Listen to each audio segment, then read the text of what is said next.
تو جب تک تفتیش جاری ہے، انویسٹیگیشن جاری ہے، ایکسس دینے سے وہ کمپرومائز ہو، یہ پاکستان کا موقف ہے۔ تو اس میں دو چیزیں آ گئی، ایک جیورسڈکشن کا ایشو اور ایک فنڈنگ انویسٹیگیشن کا ایشو۔ تو اس طرح سے ہم یہ نہیں کہہ رہے، نہ ہم کہہ سکتے ہیں انٹرنیشنل کمیونٹی کو کہ ہم آپ کی بات بالکل نہیں مانتے، نہ ہمیں یہ بات کہنی چاہیے، ہمیں اپنے آپ کو بھی سیلف ڈسپلن کرنا ہے۔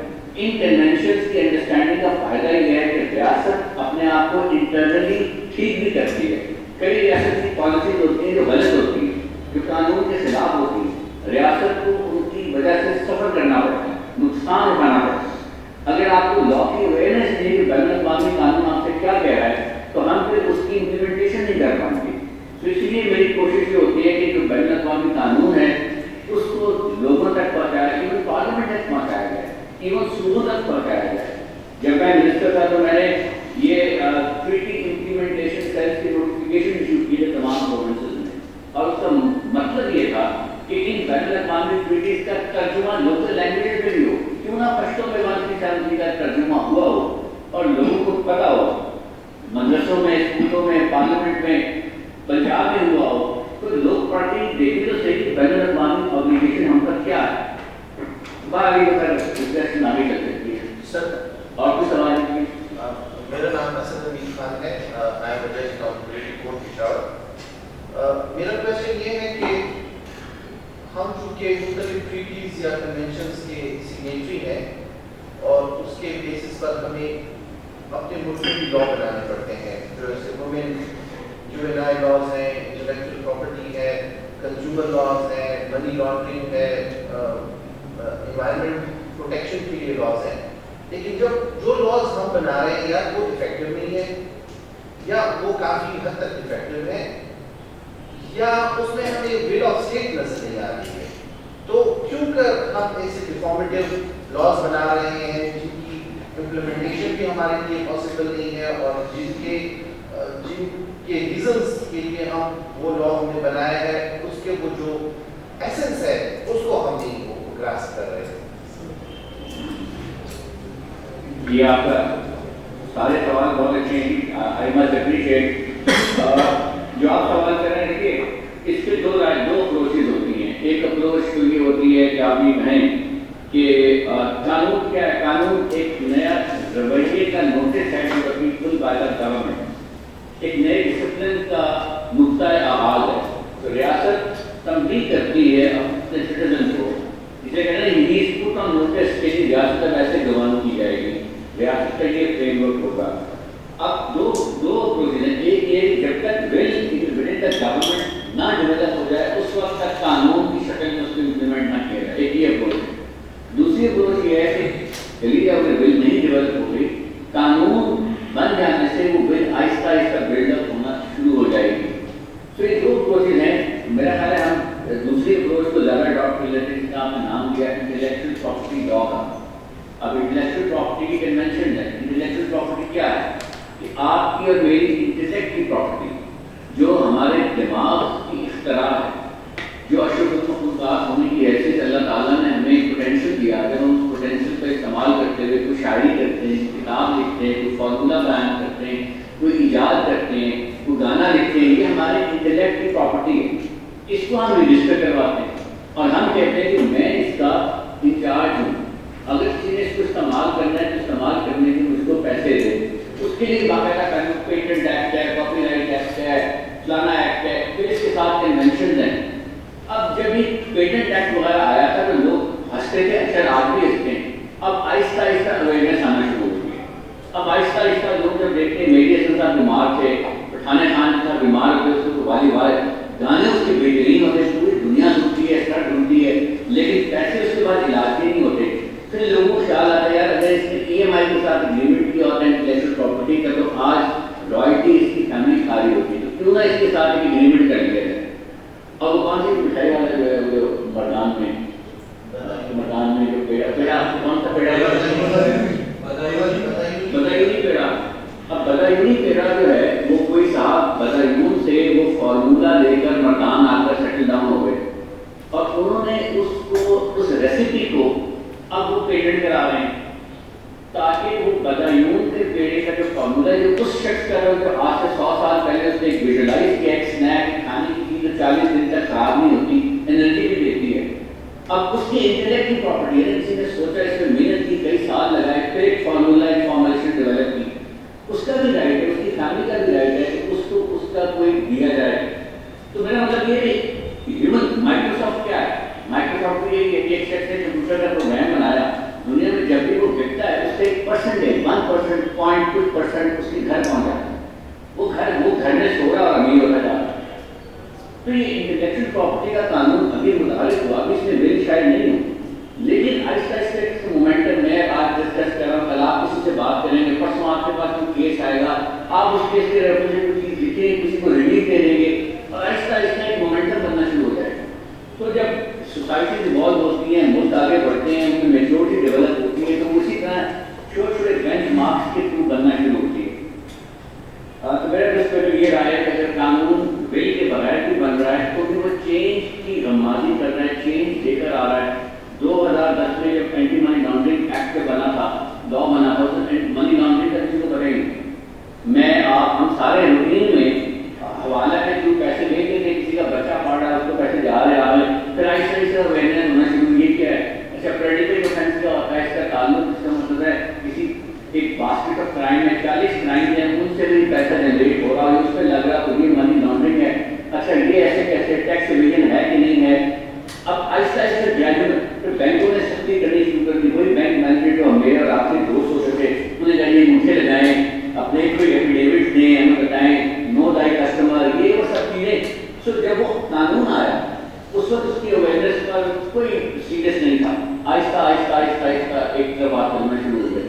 سو ریاست ایسی ڈسپلن ہوتی ہے، اسی لیے میں کہتا ہوں کہ بین الاقوامی قانون کی اویئرنیس اس لیے ضروری ہے کہ اس سے ریاست بھی ڈسپلن ہونا شروع ہوتی ہے. ریاست کو پتہ لگتا ہے، ریاست کو پتہ ہی نہیں. آپ پالیٹکس میں پارلیمنٹ میں جا کے جب بھی ہمیں بلاتے ہیں، ہم جا کر کیبنٹ کی یا پارلیمنٹ کی مختلف اس میں جاتے ہیں بطور ایکسپرٹ، اور ان کو جب ہم بتاتے ہیں کہ قانون یہ ہے، انٹرنیشنل کمٹمنٹ تو آپ کی ہے، آپ جلدی پالیسی بنائی جا رہے ہیں، وہ کہتے ہیں ہمیں تو کسی نے بتایا ہی نہیں. سو میرے اسی لیے عرض یہ ہے کہ لگتا ہی ہے لیکن باہر وہ چینج آہستہ آہستہ آتا ہے. اگلا سوال. جی Adil Majeed district session present most adept تھا. Carrying argument of Sir Tariq Yusuf Sahab, international law comprises of conventions and treaties. Treaties are basically bilateral agreements that can be only enforced against the states who are signatory to those. Like we take an example of NPT, North Korea is not a signatory, USA is not a signatory. So if they violate those treaties, yes, we can impose sanctions on them. لیکن وہ sanctions جو ہے وہ ایک political tool ہے to pressurize those states. ان جو treaties ہیں ان کی violation کے لیے it doesn't become a crime, which is a prerequisite for a violation of law, that whoever violates the law is actually committing a crime, and there has to be punishment for that crime. But there is no punishment for violation of those conventions or treaties. And so in that sense, doesn't international law is to be seen in the perspective of Australian theory, that law is a command of someone, and if it is not a command of someone, it cannot be termed as law in strict sense. Sorry to interrupt. دوسری جو ہے جو enforcing جو factor ہے اس کا, doesn't that depend upon the political might of the state? Like if Iran is violating the NPT, so UN or the USA is imposing sanctions because they are in a position to impose those sanctions, because they are politically and economically strong. But when America violates the same treaty, or it violates the same humanitarian law in Vietnam, so we are not in a position to impose those treaties or those sanctions against the USA. So the whole concept of international law becomes more political than legal in that sense of the term. Don't you agree with that? So thank you very much for another good question.